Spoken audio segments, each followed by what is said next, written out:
Simple things to know about recognition of foreign divorce sa Pilipinas. Kung may foreign divorce ka at gusto mong i-recognize ito dito sa Pilipinas, here are the basics you need to know. Hindi automatic ang recognition. Kahit valid ang divorce mo abroad, hindi ito agad tanggap dito.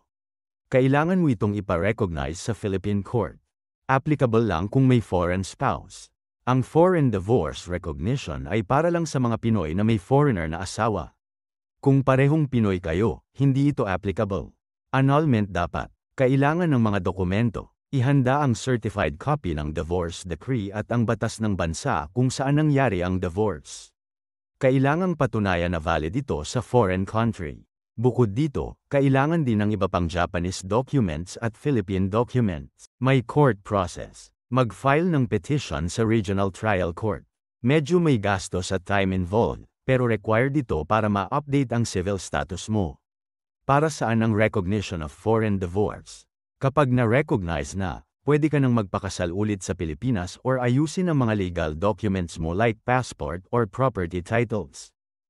Tip lamang, kumonsulta sa Sanish International na expert sa family cases para mas maging smooth ang proseso. Hindi man madali, pero siguradong posible. Ginawa pa naming hulugan ang services namin para mas abot kaya. 18,000 pesos lamang kada buwan sa loob ng 12 months. Ang mura, di ba? Kung may tanong ka, huwag mag-atubiling mag-message sa amin. Nandito kami para tumulong.